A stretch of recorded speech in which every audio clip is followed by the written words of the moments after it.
Srilata, welcome to Writersmelon. I'm really looking forward to our conversation today. Thank you. Thank you so much for having me, Priyanka.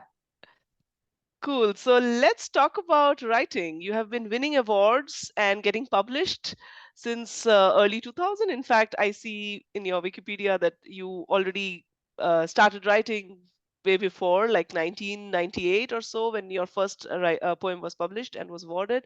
So tell us, how has it been? It has been a long journey of writing. You have seen a lot of changes that has happened in the industry of writing as such. But how has been your experience or your journey so far?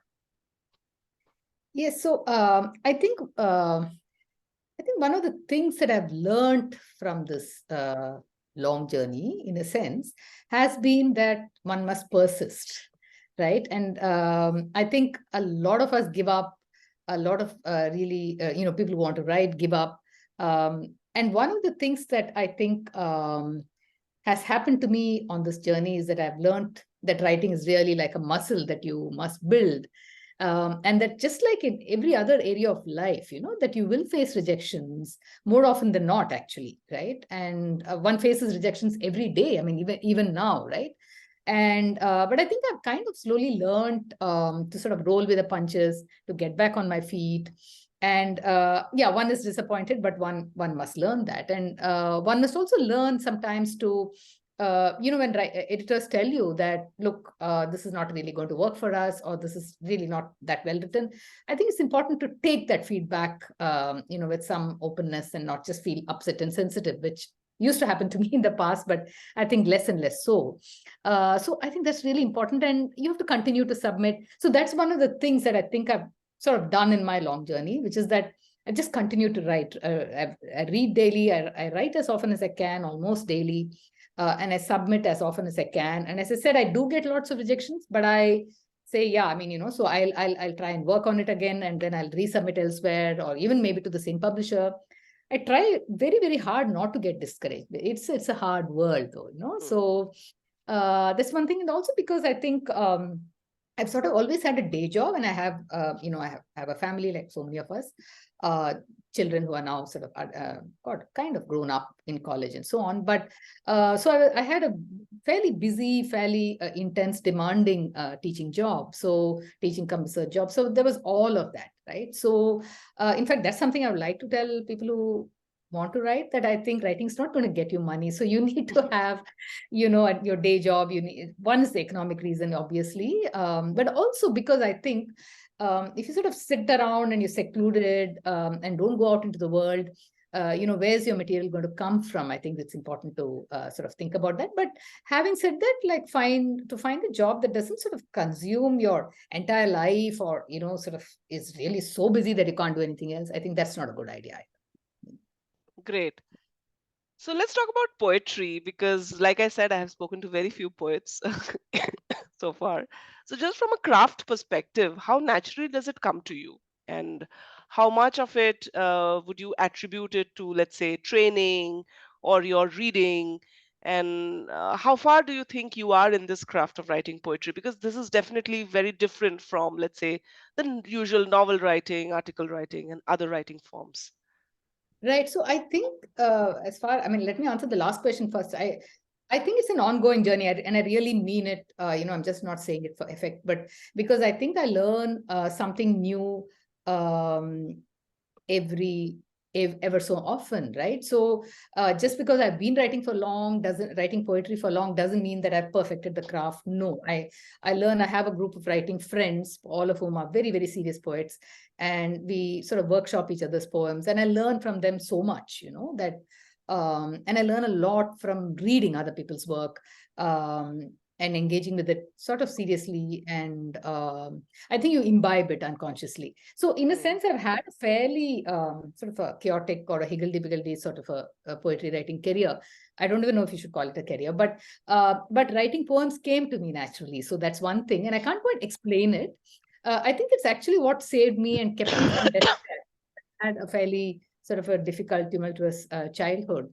But I think since the time I was this high, I realized that words had a way of making me feel better, So you write something down, say about loneliness, and then you're no longer that, you sort of processed it. So you have those words for it.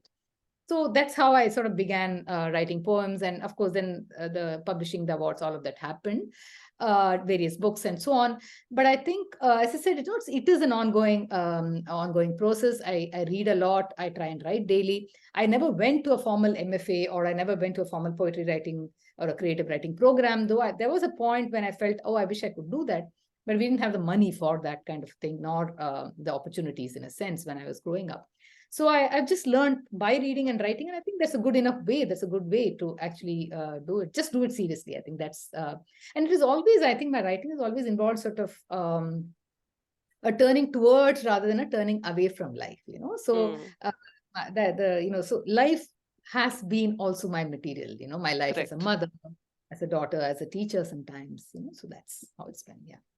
Right. But how has it been writing poetry from a, let's say, from a publishing perspective? Because I understand that in India currently, what opportunities you have to publish poetry is limited. You might have few journals which would take your submissions. There would be some competitions, but normally, how has it been for you? What has been your experience writing poetry? Yeah. So, see, the thing is, at the very outset, I think one must wrap one's head around the fact that if you're going to be a writer, especially a poet, right, particularly the form of poetry, you actually just simply have to throw away that lens of money, economic Hmm. success, or like even sometimes Even managing to get readership. even readership, exactly. Even readership, or even getting a mainstream big publisher to take it up and Yeah. publish it. Right. So all of those things that you associate with maybe say writing nonfiction or writing fiction or doing other sorts of jobs, you'll have to work without any of those things, and it's not easy. It's really not easy for anybody, right? It sounds ideal and all, but it's really not easy, and yeah, it's hard actually. So, but there are, I think so. You have to learn to look at your life. Your whole life is going to be a little bit different as a Hmm. poet. You Hmm. have to have very different. You have to look for something else, something that maybe others are not looking for. I think, and to learn to come to terms with certain things. It is difficult, but the good news is that I think in India certainly, and I think elsewhere certainly also, there are a lot of small but very dedicated poetry presses. You have Poetry Wala Mumbai, you have Red River Publishing. So these are like basically one or two people who are doing this, and the distribution is difficult for them. I mean, it's clearly not so easy. It's not, you're not going to find those books in all the mainstream bookstores, and the distribution doesn't happen. But they do their best, and I think Hmm. they are themselves sometimes engaged poets. They are poets themselves, and I think, and you do get your small readership who is serious. So Hmm. you learn to do life differently. Hmm. It's just that you have to shift that. I think there has to be an internal shift, and if that doesn't happen, then maybe being a poet is not for you. Hmm. So I think, yeah, so But that's what I would say. internally, what it takes, like internally, I guess then it is a lot of work. If not externally, internally, it's a lot of work when you want to become a poet. There is this kind of high observation level that you have to have all the time. There has to be mostly. I know that the poets are very sensitive people. They Yeah. are very observant. They're very emotional. So internally, does all this apply? Yeah, it does. That's why I think it's messy. One does live in a fairly messy, difficult head, I think. I can certainly say that for myself. And sometimes I Hmm. think I've even found myself wishing that, oh my God, if I had not been a poet, maybe life would have been easier, simpler, and my own head would have been less chaotic. But I wouldn't trade it in for anything else. I think it has also given me great joy. So yeah, it's just difficult, but it is who one is, right? So I think Yes, you learn to cope, and you learn known it to, up basically. yeah, exactly. Your Let's talk about your latest book. It's not a poetry, but it's a very sensitive book. It's called This Kind of Child. If you want, you can show the book for to our Yeah. viewers, which basically talks about children with disability, especially learning disabilities, from what I Yes. understand. You talk Yes. about how schools and society at large can be more sensitive. Uh, tell us more about this book. What inspired you? It's also a personal story from your side. So tell us as much as you would like to tell us about this book. Yeah. So this kind of child is basically, a book that when I first started working on it, it was the story of my own daughter, and my story as a parent of a child. My daughter was diagnosed with dyslexia, and she was kind of like the protagonist or the heroine of the book, or of what was to be the book, right? But I think I sort of quickly came to realize that I just couldn't stop with her story. That Hmm. I just grew more and more aware of the fact that her story, my story, was part of a larger story of society, of a whole lot of people who live with different kinds of disabilities, and our whole ways in which we frame this thing that we call disability. And I also understood that more and more, I really felt I needed to go outwards a little bit more. And so I sort of decided to put together not just my own story and the story of my daughter, but also other first person accounts. So I opened it up for submissions. So there are interviews and conversations that I have with people with disabilities, with their parents, with their teachers. There is also some short fiction, because not everybody wants to sort of approach this theme autobiographically or biographically. So I felt that that genre would also be helpful. So it's really a way of opening up the experiential world of people with disabilities, and those who love them, who care for them. So it is that multi-perspective understanding of that experience. So that's what the kind of the book is about, really. I think the first So time we started talking about learning disabilities was this Bollywood film by Amir Khan called Tare Zameen Pe. Raise a Paper. Yes, yes, And yes. that is when this whole conversation and this whole understanding came into the picture, that there could be children who are differently abled, especially when it comes to learning, let's say alphabets, or and people have different ways of learning. Some kids learn through videos better, some through touching, feeling, writing. So that was, I think, the Yeah. first thing. And then when I read some more about this topic, and it came that more than what what they go through, it is actually the society and the teachers and the school at large and their reaction to it. So what has been some of your, like, opening eye-opening moments which you thought that is slightly different from what you felt versus what other people felt, in your stories? Ye- Yeah. So one of the things is that, you're quite right that it is more a social thing than, so there is something called, a sort of a physical impairment that is part of the mind or part of one's body, right? It inheres Hmm. in the body, but that's not where it stops. The disability part comes, and it becomes a disability when, this body or this mind interacts with an unfriendly environment, or an Yes. environment that has certain barriers, right? So that with learning disabilities, the barrier is typically, say, an institution like the school, Hmm. or a practice like a standardized examination or a test, Hmm. standard pedagogy, teaching methods and so on. Yes. That becomes a barrier. Yes. But I mean, obviously, if you're mobility challenged, then if you have a staircase, the wheelchair can't navigate the staircase. So Correct. that's the obvious visual barrier, and things like that, right? So these are some of the things. But I think so. If you sort of switch things around and you work towards a society where we say, look, let's make this world easier and like for people to inhabit. That's one, and it's a lot of work. But I think, and it needs people with design backgrounds, with backgrounds in architecture, with backgrounds in building, all of that. It's not just writers who can do this, right? Correct. And political will. You need everybody in society to Yes. work towards, and will is very, very important. Money is important. All of that is important. So there's that. And but there's also this other thing of, like, sort of in our own heads, normalizing what we call disability. Because I Hmm. think the first, I mean, a lot of my friends and others have told me this, that they really want to kind of reach out and help people with disabilities, but when they see a person with a disability, they don't Know know what to do. to do, and they feel awkward around them. They feel like uncomfortable, and this is very normal. I mean, they're not unkind people, but this is typically what happens, right? Either you sort of have that other extreme horrible thing of making fun of the people with disabilities, or the kindest people just feel awkward around them. They don't know how to behave around them. They don't know how Hmm. to help them. So these are things, I think. So in a way, I think normalizing this and learning. So to me, this was the thing, right? As I wrote the book, I realized that all of us, so each one of us, you, me, everybody around us, there's in some point in life, we might actually have a temporary disability. Maybe we have a fall, and then you have a fracture, you're going around on crutches, right? That could happen Hmm. to anybody. That's a temporary disability. You could have it as a young person.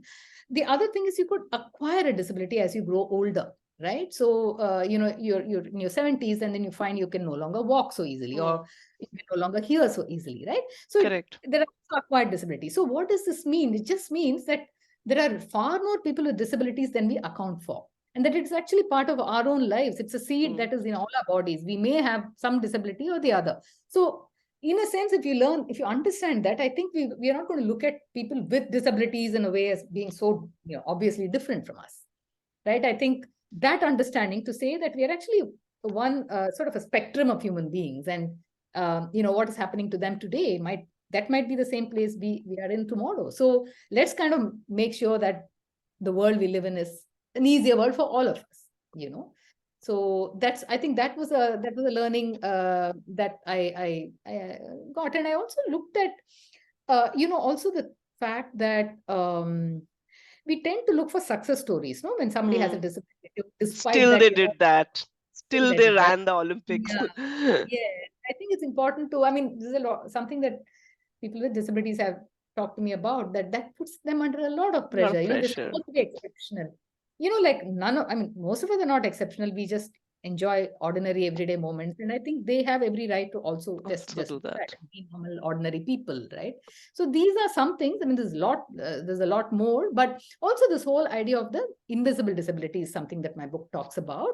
As you said, learning disabilities. It's not something that you can kind of see. So very often then people with invisible disabilities, it could be learning disabilities, it could be a serious mental illness like bipolar disease or schizophrenia also sometimes, which will disable them temporarily when they're going through those phases, or Hmm. depression for instance, Hmm. but it's not something that shows obviously on your face Hmm. or body, right? So there is less sympathy for people like that. People don't believe them when they say that Hmm. we have. So that is the other thing, which is to sort of always believe people when they say that there is something wrong with them. Give them the benefit of the doubt. Maybe 1 out of 100 people is just pulling a fast one on you. Doesn't matter. It's really important to believe them, to take them at their word, to see what you can kind of do to support them in their needs. So that's one thing, definitely. Yeah. Great. I mean, I really appreciate your dedication to go through this whole topic. It is also a very personal thing for you, and to like really research and come together and put together a book. So, wish you really all the best for this book. And Thank you very much.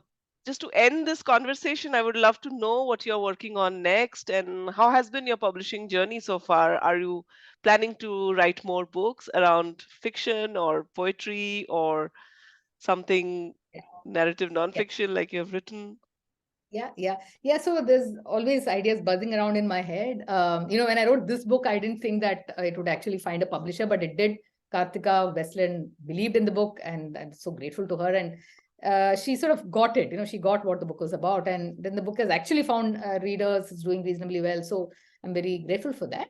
But I think I still want to do another book of nonfiction, and I think it might be a book about maybe my journey as a writer, because I think I do have something to say as a woman writer, as a writer who's also been a parent and has done multiple things, held day jobs and so on, and sort of struggled to find the time. And I think there might be something that I might want to write. But currently, I'm actually working on a book of poems based on the Mahabharata, on women characters in the Mahabharata, and Very from a interesting. perspective of retellings and reinterpretations of A Draupadi and poetry, not a. poetry.